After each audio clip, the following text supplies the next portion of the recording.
We hope you all had a happy Thanksgiving. All you NFL fans, you had a crazy Thursday with some games. We're going to break down the results of those games, then get into the AFC composition because there are two games that separate the first place AFC team from the 11th place AFC team, which means that conference is crazy and up for grabs. Then, of course, our pick six, myself, Chris Carter, host of the Locked On Steelers podcast, and your boy Q, host of the Locked On Raiders podcast, give you our picking of six huge games this upcoming weekend in the NFL. It's going to be an exciting show. Let's get into it.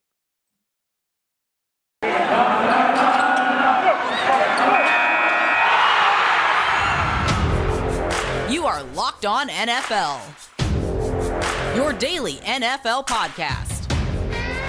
Part of the Locked On Podcast Network, your team every day.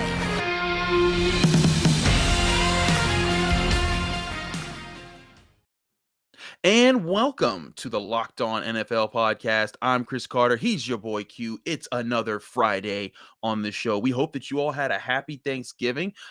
Q, I know that you had to work all Thanksgiving, so I guess it was happy though because the Raiders won. It was an exciting time, and you were back in Dallas. Back where where you've done a lot of your time. So, what was that? Well, before we get into all the other stuff, what was that homecoming like for you? Oh, it was pretty cool, man. Being in the press box and seeing a lot of the media members, and you know how it is, man. The media is a small little fraternity anyway, and so to be back where I spent about 10 years of my radio career is pretty cool. Just see a lot of people that I haven't seen for the last 5 or 6 months, and so it was cool. But yeah, I had Thanksgiving dinner in the press box. But I'll say this: if you're gonna have Thanksgiving dinner in the press box, Jerry's World is the one to have it in. The mac and cheese there is amazing. Had a nice little slice of ham. Had Ooh, some pulled pork nachos. there Man, it I'm getting is. hungry There it just is. thinking about it, man. I was eating. I was There grubbing. it is. I had a There it good is. one. That sounds like a good one. I've had Thanksgiving dinner at Heinz Field, and the Rooney shell out some good chefs too. So if you ever get like a good owner, when you're covering a game, that's always the move. Though I as you will can see, say I wasn't very impressed by the food that was at Heinz Field the last time. Well, when I was yeah, there. they did not roll out all the stops for y'all when you guys were in town. I I said it's the because Raiders, forget them. Yeah, like, no, seriously, I think that's what actually happened because, like, there's been some weeks where it's like, "Whoa, they pull out the stops." Other weeks, they're like, "Man, this is the stuff that they had at the pit game yesterday. What we Wow. doing?" Like, That's what it so felt like. yeah, so that was maybe the whole Steelers Raiders rivalry thing. They just didn't want to treat y'all right. Nice. I heard Um, that. but as always, we appreciate y'all making this the first listen of your podcast. Listens every day. We are free and available on all platforms, just like all the Locked On podcast shows here. The Locked On NFL podcast is brought to you by Stat Hero, which is the first of its kind daily fantasy sports platform where you versus the house when it comes to head-to-head fantasy matchups. It's winner take all. Sign up for free right now at stathero.com/locked on. That's locked on, LOCKEDON, and use promo code locked on for a 100% deposit match at stathero.com. We'll get more on them later. But Q, we got to get to these crazy Thanksgiving games because, okay, first of all, let's get to the early one. This was the game that everybody was like still waking up from, Right, right. because this I remember my days and I was like fresh out of college or like even when I was in college and I was visiting back home. The Wednesday before Thanksgiving was not about Thanksgiving. It was about seeing your old high school buddies and getting blasted with them and waking up the next day and being like, oh, where's the food? Right, So right, right. so that's the 12 o'clock game was always the one that I was like, if I was blasted the night before, that's the one I'm waking up being like, that game's on. Oh, it's the Lions. We don't care. But the Bears did eke out a last second win. The Lions just can't, like, they just keep falling like that. But there was a lot of talk this week about Matt Nagy and maybe him Yep. being fired. Now the Bears have come out and said it won't happen in the middle of the season, but is he a dead man walking at this point, Q? I mean, they just got Justin Fields. It's not working out. He's hurt. And they're definitely not going to be going anywhere this year. But is he on? Are his walking papers already signed? Oh yeah, no doubt about it. I mean, he's a done deal. And it was funny because I was thinking about it when all the reports were coming out that he was going to get fired. It's like, okay, so what exactly purpose is it going to serve if they do fire him right now? I mean, are they all of a sudden going to catch lightning in a bottle and make a run to the playoffs? Right. No. Justin Fields is injured. You know who Andy Dalton is. So I was never really a big fan of most teams doing that anyway. Every once in a while, there's an exception, but I just think that he's going to get fired at the end of the season. The Bears are going to try to figure out what they're going to do moving forward and see if they have their quarterback of the future. I think Justin Fields is that guy, but you don't know until you know. You don't. It's it could be that case, but the Bears have been looking for their franchise quarterback since they began the franchise. So they don't want to get this one wrong. So if you feel like there's a better guy out there to groom Justin Fields into the Right. franchise quarterback, go get him. Go make that move. Now, And Nagy's been so underwhelming. I mean, when they yeah, hired him away from Kansas City, remember he was an offensive guru. He was gonna, yeah. take their offense to another level. And I always hate when I hear teams that say that because they, some guy had experience with another guy. You know what I mean? Just like how many guys were hired off the Sean McVay tree because they were all going to be just geniuses because they worked with Sean McVay. I was Not so best much. friends with him one time. You know Right. I what had I a cup of coffee with him in a Dunkin' Donuts. You know what I mean? mean? Like, come on. So I was just never a big Me fan of that, you But know? but meanwhile, Matt Nagy, super genius. Eric Right, Bieniemy, meh, not so much. Like, come on. right, exactly. So, I We mean, know what that's about. well, we'll see how it goes this offseason. Right. That's gonna be wild. Now, briefly, we'll save the best of the three games for last. Briefly, the Bills beat the dog snot out of the Saints. Who didn't see that happening? Right. I mean the Saints when they said Alvin Kamara and Mark Ingram were out, I was like, this is gonna be ugly. The Saints were lucky to get any points in this game. The Bills, though, they jump up to 7-4. We'll talk about them more with the Patriots in the next game. But the cool game was the game that you got to cover. It was overtime. Yes, it took forever because there were 28 penalties. That was That was ridiculous. That should it. never happen in an NFL game. There should never be regardless of how legit they are or not, there should not be 28 penalties at all in a game. There's just no way. Sean Hockley as a ref, his whole crew drives me nuts. Right. I don't like it. But Q, one of the big things that I looked at this game, and I was, I came into this thinking like, man, the Cowboys should win this game. The Raiders are reeling. They've had some tough outings. All the stuff that with Ruggs, with Arnett, with Gruden, like it's a lot of things just heaping on the Raiders. Meanwhile, the Cowboys look like they've bounced back after their loss when Dak first came back to the Broncos and looked like they were on the rise. But the Raiders coming out with a huge performance in this one, getting a big win, and that win was necessary to keep them in that tight AFC playoff race. What was your immediate takeaway just seeing, what you saw from the Raiders to get this win? They played like a team that had their back against the wall. They played like a team that they knew their season was about to be donezo, and they were on a 3-game losing streak, and they said, "You know what? The hell with it. Just go out there and ball." They were aggressive from the very beginning, which is something they haven't done while they were on the 3-game losing streak. Derek Carr took multiple shots down the field to Deshaun Jackson, and because the pass interference penalties all of a sudden became a thing, he took advantage of it. He said, "Hey, I'm going to give my guys a shot. In worst case scenario, maybe there'll be a PI." And there was. Anthony Brown from the Cowboys was victimized 4 times with PI penalties. I don't think I've seen a defensive back hit 4 times with a PI penalty in the game, but it did happen. And again, someone will say, "Oh, well, then the Raiders got lucky because of all the penalties." Well, the Raiders got called for 14 penalties as well, over 100 yards. You know what I mean? So it's 14-14. So it was a rough day at the office for the teams to get in a rhythm because of the penalties. But besides that, man, it was a fantastic game. Just 2 teams that really wanted it. The Cowboys really made a run for it at the end and forced the overtime. And then the Raiders found a way to stop the bleeding and get that victory. And so they needed it in a major way, dog. That 3-game losing streak was bad. The Yeah. fan base. I went into the game thinking that the Cowboys were going to win the game just because the Raiders the way they were playing. But Mhm. then at the same time, I said the ones that I think that they're going to lose are the ones that they jump up and win, and that's what they did in prime time in Dallas, Thanksgiving style. Yeah, that was pretty crazy. I will say, you talked about how some people said the Raiders got lucky with all the penalties. You know who never gets lucky when the penalties? Us, the people that cover the games, because we just Right, want to go home. right. I can't Never tell you get how many lucky. times I've like I sat in that Steelers Lions tie and I was like, I am in hell. I did Right. something wrong with my life. This is karma. This is God talking to me. Chris, you messed up. You need to go atone. So here's your punishment. Sit through this 5-hour tie that you have to watch. It's And, ridiculous. and anyways, but last thing before we move on, Q, who's closer to being a pretender between the two teams that played that game? Because both teams are both teams are in the hunt. Like, there's no Right, doubt about that. Like, right. the Raiders, even though they're technically the 10 seed, if you looked at the conference charting before the Sunday's games, they're they're what, 2 games back of first place. Like, they're right behind the Titans. They could easily jump up next week and be right in the mix of the best AFC teams. The Cowboys at 7-4, they're sitting at the 4 seed right now, and Right. that could change if the Rams and the Buccaneers win. We'll get to their games in the in the third segment of this show.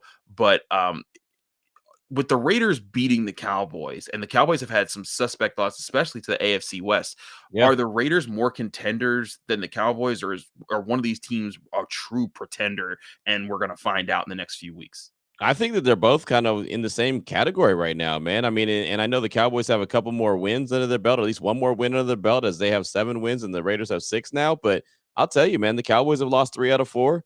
The Raiders have lost the last 3 out of 4. I mean, you know what I Mm. mean? Now they won this one. They won Thanksgiving, and that's great. But I mean, they had a 3-game losing streak. So out of the last 4 games, they lost 3 of them. So I mean, they're very close to the same. I think that the Cowboys, because they have that 7th win, you got to give them a little bit more props.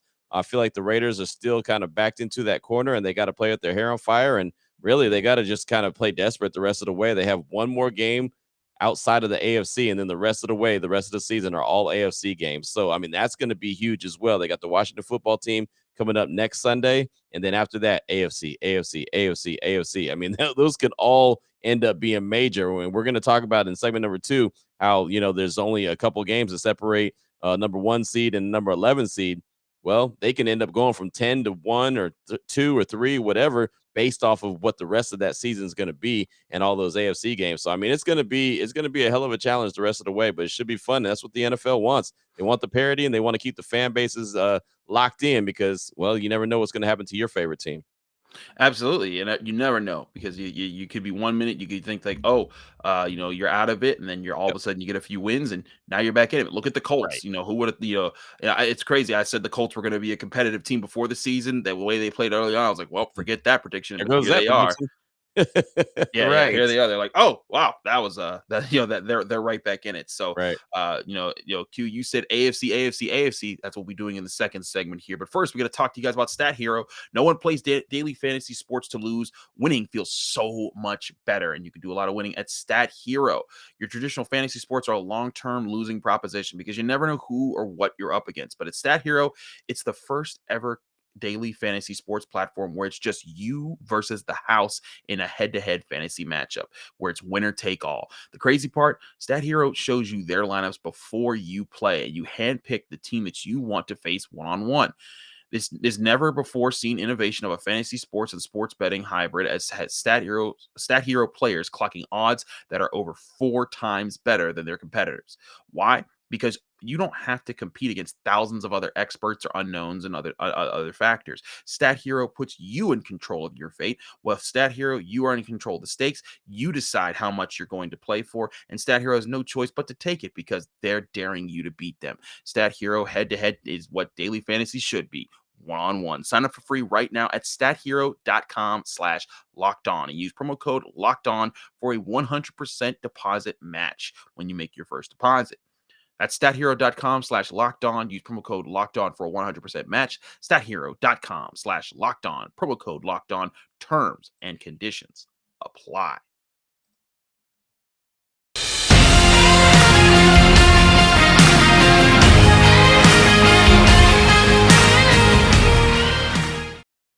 Keeping it rolling here in the Locked On NFL podcast, the Friday edition. Chris Carter, your boy Q, coming at you on a Friday. We hope everyone had a happy Thanksgiving and got to enjoy some turkey, some family, all the things here, breaking it down. Now, Q, let's take a look at this AFC. Your Raiders, they won, they got back off. They are off the schneid. They're back up to 6-5, but they're the 10 seed at 6-5, which is crazy to think. And a lot of people, we talked about how the NFC was looking like it was just a crazy good conference. The 7th seed in the NFC is 5-5, 5-5. You have a 12 seed in the Broncos at 5-5 in the AFC. Right. But it's not because there's all these teams that have 9 and 10 wins or anything like that. In fact, nobody has 10 wins right now. it's all about all these teams that are hovering around that 7-4, 6-4, the range right now. Right. Um, and we were talking about this off air. The Titans 8-3, they're currently the 1 seed, but the Ravens at 7-3 are a half game back. The Bills Mhm. now they're a game behind them at the 3 seed. You can go all the way down to your Raiders at 6-5, and the Browns at 6-5, and they're the 10th and 11th seeds right now in the AFC. They're 2 games back, but they're 8 spots back. It's ridiculous. No, it is. It's wild, man. I mean, you can make an argument for just about every one of those teams too. 1 through 11, you can make an argument for why they should be really good and why they should be considered a team that can make a deep run in the playoffs, or why they're not going to make a deep run in the playoffs. I mean, I literally could find the Achilles heel on every one of these teams, Yep. and it's so crazy how it's changed, how the climate has changed over the last few weeks. And of course, Tennessee, as you mentioned, sitting there as the number 1 seed. But to me, Chris, I mean, no Henry, no Henny. You know what I mean? Like, you get no love if Henry's not there. I just don't see it. And I know that they've done okay, but if I had to No, pick a quarterback between Tannehill and Jackson and Mahomes and Allen, Tannehill's my last guy I'm picking. no Henry, no Henny. So You Henny's what like you get that, when huh? you win. You like, oh, hey, man, yeah, man, keep it real, man. I mean, I Hey, mean, I- I'll take Henny when I win or lose. I'll tell you right I now. know you will. I know you will. I know you will. No Oh shame in man, your game. no, there's no shame in my game. You found that out when you came to Pittsburgh. That's right. Uh, but okay, back to this AFC team. These AFC teams, excuse me. Uh, Two teams that I'm looking at specifically in the AFC East: the Bills and the Patriots both Whew. sit at 7-4, which is ridiculous How because impressive, though, are the Patriots? it's ridiculous. This I is mean, why Bill really. Belichick's a great coach. I mean, he just, they went and got a rookie quarterback, and they paid a ton of money out the wazoo to get to build up on free Yep. agents. And here they are competing. And then, like early on the season, they stunk. Everyone was clowning them. Ah, ha, ha. Tom Brady's still winning the divorce, all these things. And now all of a sudden they're on a tear. They're 7-4, and they play the Titans this weekend. We'll break down that matchup later. But if they beat the Titans, they'll be putting themselves in a chance to have a shot at the 1 seed by the end of I mean, Sunday. think about this, if they beat the Titans, yeah, exactly. I mean, Tennessee will be 8-4, and the Patriots be 8-4 with the rookie quarterback. A With a rookie rookie quarterback. quarterback. And I mean, They have it's a great. culture there, though, Chris. They have a culture They where have a culture, but they've identified the players that they like mhm, that fit in what they do. It's not mhm. necessarily what every other team needs or wants or looks for, but it's what they need and what they look for and what they want, and they fit it into what they do, and they know what they have. And Mac Jones has been the constant, and I got to give him a lot of props because I didn't think he was going to be that dude coming into the draft, but he's more than just a national champion was a bus driver and just threw it to all the talent around him on the field. I mean, he's a damn good player, and the Patriots found him one. They certainly did, and I mean, going to your point here about the Patriots, I talk about this a lot with the Steelers.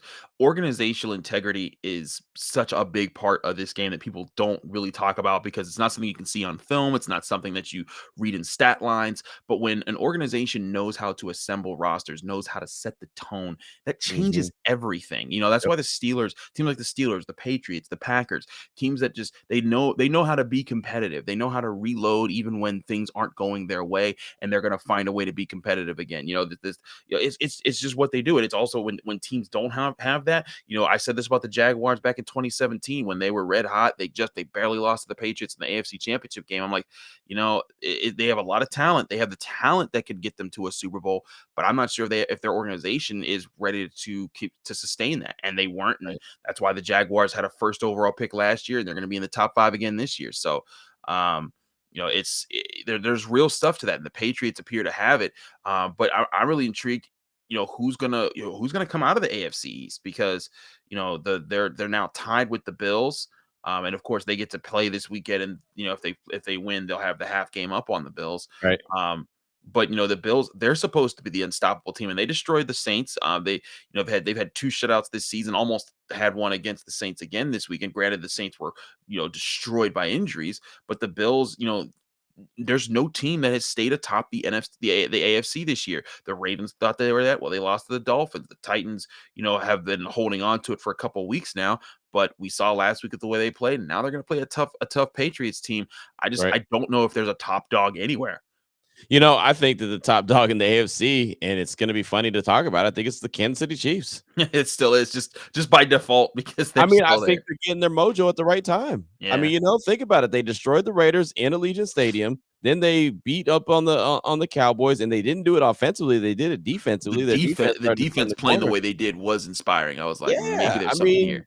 once they said that Patrick Mahomes was getting figured out and the Kansas City Chiefs window was closed, and I know that I was the guy that said, "Hey, maybe the window is closing," but I also said it's a Kansas City Chiefs, so I'm not going to put dirt on them because they're just too damn talented. Right. I think they could you could look up and down and say, if you trust any of those quarterbacks out of all the teams in the AFC, who It's do you trust absolutely the most? It's Pat got to be Patrick Mahomes. Mahomes. There's no doubt about it. But Q, why do we do this all the time? And I don't mean you and me, but I mean just like sports media. When a team that we know is going to be really good at some point, they slump, they go into a slump. I mean, Patrick Mahomes. When people were saying, "Is he done?" I was like, "You Right, got to be kidding me!" Like the guy's been lighting it up at a ridiculous pace for years. Eventually, NFL defenses are going to catch up a little bit and make him have to do some other things. But you see his cannon, you see how he right, reads the field. Eventually he's going to adjust right back, and it's going to take and he's going to start making plays again, and we've already seen him start to do that. So I can't stand it when people go the route of,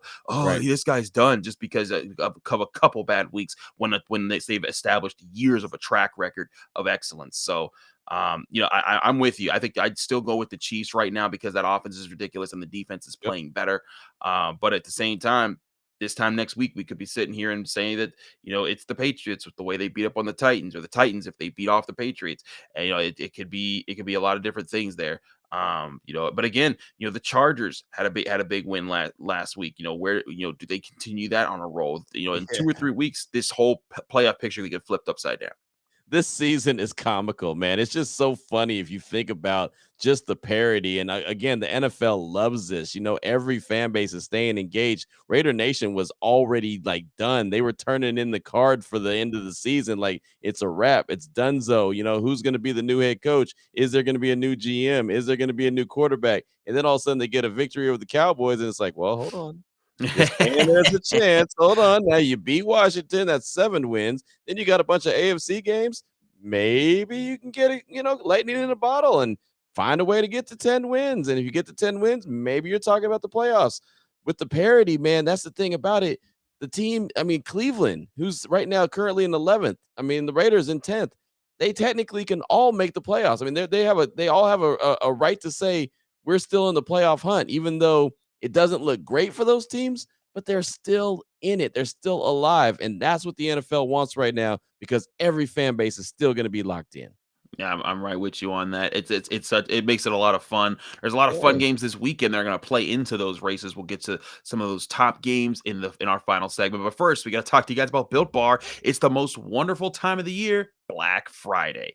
Built is going all out to make this Black Friday weekend the most delicious Black Friday that ever was in the history of Black Fridays. There's new limited time flavors, new types of bars, and a winter wonderland of a deal. You want a high-end delicious a deliciousness at a discount? All through Black Friday weekend, get at least 20% off anything and everything at built.com. Just enter the promo code LOCKED20. It's LOCKED 20, all capital letters, all one word. There's a new flavor called Ruby Chocolate Puffs.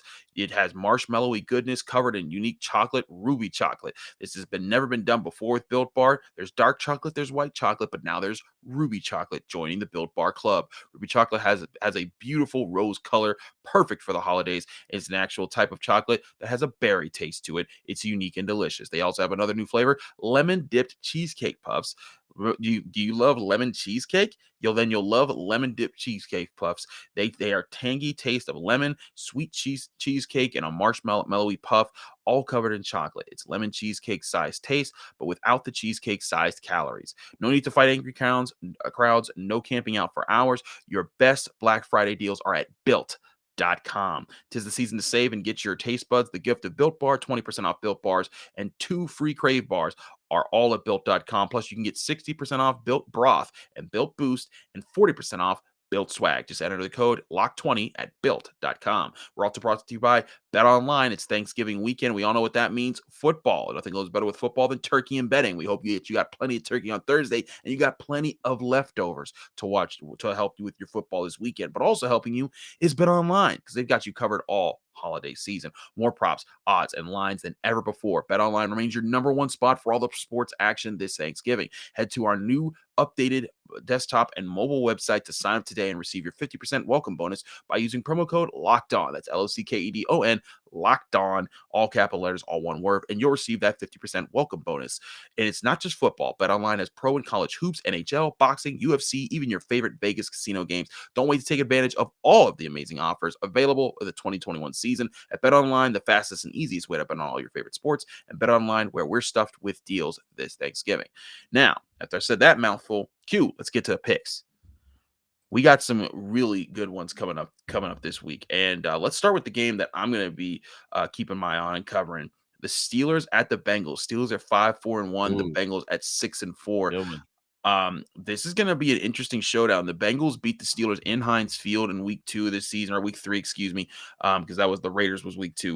When the Bengals beat the Steelers, they beat them 24-10, and Tyler Boyd, who's from Pittsburgh, went out and said that the Steelers quit in that game. And I was asking the Steelers after that game, I was like, "Hey, so like you guys heard that?" And they were like, we're not, we don't put that on any bulletin boards, but I'm telling you right now, that's on a bulletin board. I don't care what nobody says. They remember that. I think that they're coming into this game. One thing that mattered in that game, they didn't have TJ Watt or Alex Highsmith.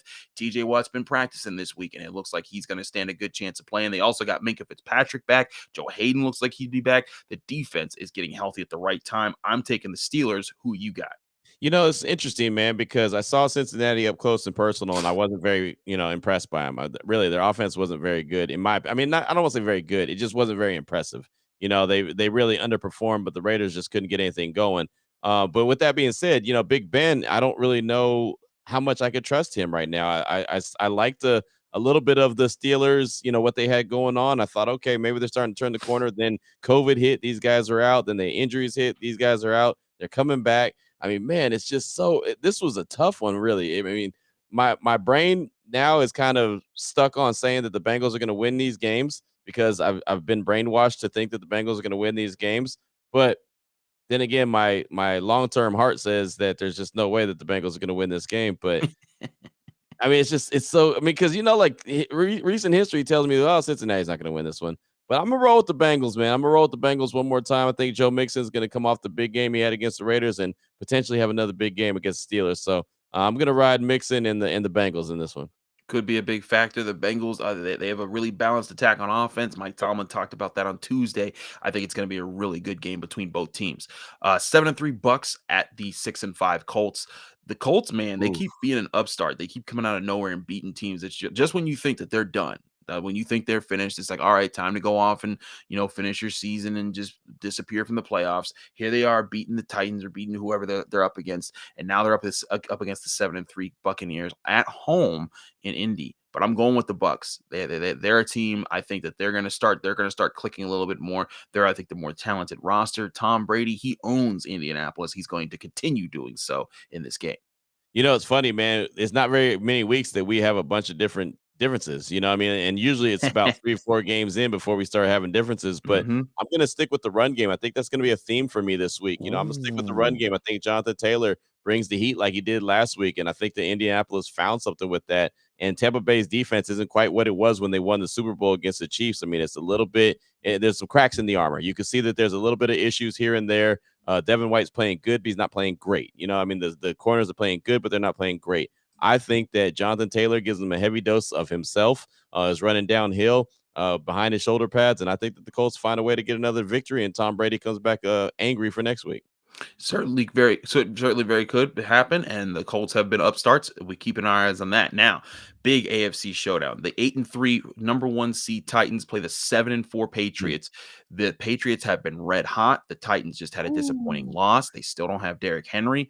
I'm going with the Patriots. They're at home. They've been playing really good football. Their defense is playing at a high level. The Titans, they've been up and down on defense, and now without Derrick Henry, And Julio Jones has been hurt up. AJ Brown has been playing his best. We didn't see that coming. Yeah, yeah. Didn't we say that at the beginning of the year and Titan fans got all angry at us and they're Yeah. like, "How do you talk about Julio Jones not gonna be the man?" Because he's injured. He's Mhm. injured and he's injured, and he's been injured throughout the whole year for the Titans. So I didn't mean to cut you off, but I will say I agree with you. I think the Patriots win this one. I'm sticking with the running game theme. I think that their defense, Mac Jones doing just enough, and the fact that they can run the ball. I think this Yeah. is a big weekend for running the ball. It's almost December, it's getting colder outside. I mean, there's a lot of factors that play into it, but I think that being able to run the ball late in the season, late November, early December, early January is a big factor in the NFL. So all three teams that I've picked have teams have abilities to run the rock. So I'm rolling with the Patriots in this one. Now here's another interesting matchup here. You have a Melvin Gordon revenge game. He's coming back to Ah, town with the boo. Broncos. That's not the running back I'm picking. You can leave that cat He's like, outside, man. I was I was on a he was like, you were on a roll with the running backs until I said Melvin Gordon. Yeah, boo. Okay, so the 6-4 Chargers are at the 5-5 Broncos. Huge game for both teams. This Yeah. could be, season pivotal plays or it's even pivotal opportunities here. If the Broncos lose, they drop to 5-6, and they'll probably fall out of the playoff picture. And they've been kind of hanging on by a thread as it is. If the Chargers lose, they'll drop down to 6-5, and this would have been a horrible chance for them because they could jump themselves right in the mix to be 7-4, tied with where the Patriots are right now before going into this game. I'm going with the Chargers for that reason, though. They're a better team. Justin Herbert's a better quarterback. Austin Eckler's a better running back. I Boom. think they got everything lining up their way. That's how this game's going to flow. No doubt, and I'm not even gonna go with the running back theme. I'm gonna stick with, Justin Herbert in this one. You're spot on with that. Herbert's just a really good quarterback, man, only in his 2nd year. The league has a special one in Herbert, and the Chargers have a special one as well. I definitely think that they get it done that way, and, Denver will probably throw up a couple passes that will be picked off or turned into turnovers. Just Denver always has a way of turning the rock over a couple times, so, I think that the Chargers do get that victory. Now, I'll tell you what, if Denver comes away with that victory, wow, now all of a sudden the AFC West sure does look a little bit crazier. So we'll see what happens and exactly how it shakes out because Kansas City is on a bye this week. So they're going to be at 7 wins. If the Chargers were to win, they'd be at 7 wins. And if they were to lose, then all of a sudden the Chargers drop back and they're having the same record as the Raiders, even though they have the tiebreak right now as they got a game up on the Raiders, and then the Broncos. So I mean it's that AFC West is wild, man. But I do think the Chargers win this one.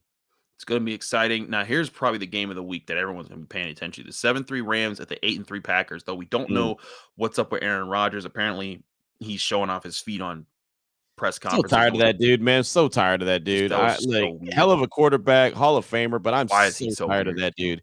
Why Like is he so I pick against him now just because I'm just tired of him.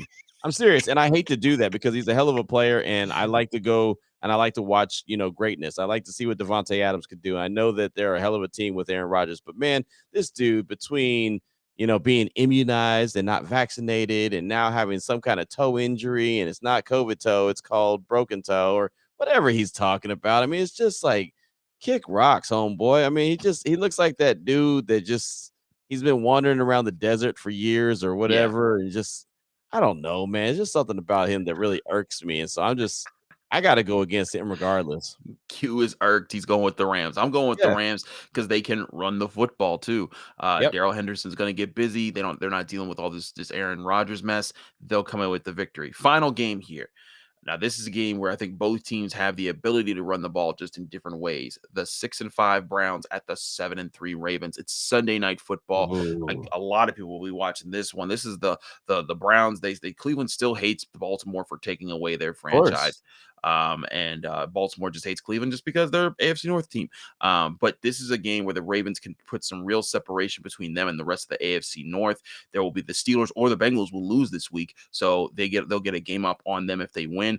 I think the Ravens do win this one. They're at home. Yes, Lamar Jackson's been dealing with whatever stomach issues have been going on. Yeah, There's been what was questions that? that's still weird. He needs to get that checked out because last year we remember he had the poop game against the Browns Yeah, and came yeah. back and won. But the Ravens toughed out a really tough win last week without him. And that was a sign to me. It's like, okay, they're gonna keep finding ways to win weird games like this. Meanwhile, the Browns, the Browns just still ain't selling me. Baker Mayfield's yelling at the Browns fans and the media. Jarvis Landry's talking Right. about, there's problems in the office. There's so much going on that's just distracting in Cleveland while the Ravens are just focused on winning. I'm gonna go with Baltimore. Yeah, it's really strange. I like Baltimore. I don't in this game in particular, but I don't think that they're that good of a team. We talked about the AFC teams in segment number two. I don't think that they're that great of a team. They're probably going to come away with their eighth win, but similar to Tennessee, it's kind of like, that they have warts. They're just not that dominating Baltimore Ravens team that they've been for Hmm. years. And yeah, they're finding ways to win games, and so it's weird to say that, but I don't think when push comes to shove, they're going to be that stinking good, but I do think they're going to be that stinking good in this game. So I think they'll win this one, but I kind of look at them as, and I know we're not doing pretenders and contenders. I kind of look at them as a pretender moving forward. I just think that they're good. I just don't think they're great. Yeah, I think it's gonna be time. Time will show who is who in this situation. But we agree on Rams, we agree on Ravens, we agree on Patriots. But you have the Colts, I have the Bucks, you have the uh. We also agree on, apparently, I guess, the Chargers. We both picked that. But you have the Colts, I have the Bucks, and you have the Bengals, and I have the Steelers. So there are our I picks have on any the team that's going against Green Bay. any every week. So even if the Lions playing. Hey man, hey, you're guaranteed to miss a shot you don't take.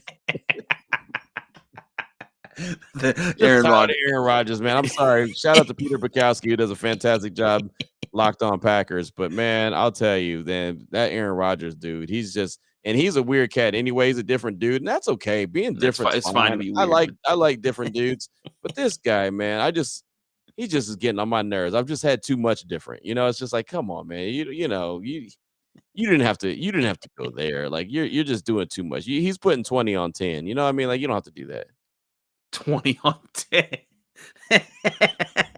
No, but you're right. I mean, and again, I get when you're the superstar, when you could say, "Hey, I run stuff around here." I get it. You can say what you want, do what you want, but he's doing the most, and that's I Yes. think that's I Too think that's much. the biggest problem here. But I'm not going to pick against him just because of that. Q can absolutely do it. That's his right. I own it. And I own it. But Q, thanks so much as always for doing this show with me. It's a pleasure, man. Let people know they can find you, follow you, and get more of your work. Well, you can find me in the hotel right now, right here in Central Texas. No, but really, on Twitter at your boy Q254, you can find. I always tweet out a link to all the Locked On Raiders podcast shows, Locked On Bets. You could always find me on me and Lee Sterling, who does a fantastic job on that show as well. And of course, here with you on the Locked On NFL podcast on Fridays. Again, at your boy Q254, and Chris, I know you got a bunch of different outlets that you can find. People can find you at. Where can they get you? Well, I'm not at a hotel. I'm at my Aunt Leslie's, so that's where I'm at right Shout out now to with all Aunt these. Leslie. What's up? Well, yeah, Aunt Leslie's got all the Steelers trinkets. Y'all should see the basement. It's like a trophy room. But I'm Chris Carter. You can always find me on Locked On Steelers podcast, just like you find Q, Apple, Spotify, Google Podcasts, Odyssey, and YouTube. Hit the subscribe button to our YouTube channels. Hit the like button on the videos. Just hit this like button on this video if you're watching on the Locked On NFL channel. You can also read my work at dkpittsburghsports.com, where I cover the Steelers and the University of Pittsburgh's football and basketball teams. They've got a big game against Syracuse this weekend. They'll be playing in the ACC championship game. I will be at the ACC championship game. So if you want to learn more about Kenny Pickett, that's that superstar quarterback that everyone's talking about for the Heisman Trophy and maybe should be the top pick at the quarterback position this year, check out my work. I do a lot of film work on him at dkpittsburghsports.com. Thanks again for listening to the Locked On NFL podcast. I'm Chris Carter. He's your boy Q. We'll be back with you next week when we won't be having to record after Thanksgiving Day games.